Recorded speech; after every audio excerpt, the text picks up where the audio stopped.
A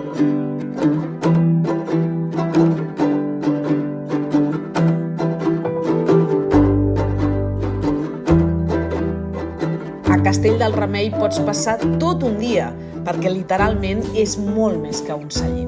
És una antiga colònia agrícola amb un castell fabulós, un santuari, un estany amb embarcador, molts camins per passejar al teu aire i un restaurant de cuina tradicional catalana.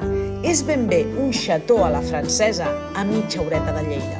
La història de Castell del Remei es remunta a l'època de l'Imperi Romà, fins que al 1780 es converteix en una colònia agrícola i des de llavors que s'elaboren vins.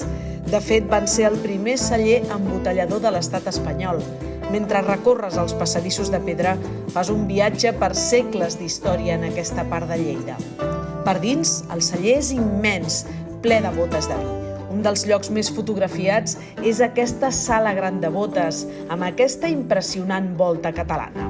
A més del tas de vins, et pots quedar al seu wine bar i visitar la sala d'exposicions Lucila Atília, en homenatge a una romana de Pompeia que es considera la primera propietària de la finca. L'església té unes impressionants pintures murals. Els camins adjacents, dels quals forma part de la ruta de Sant Jaume i del Camí dels Peregrins, són itineraris naturals que es poden fer sense guia i són aptes per a tota la família.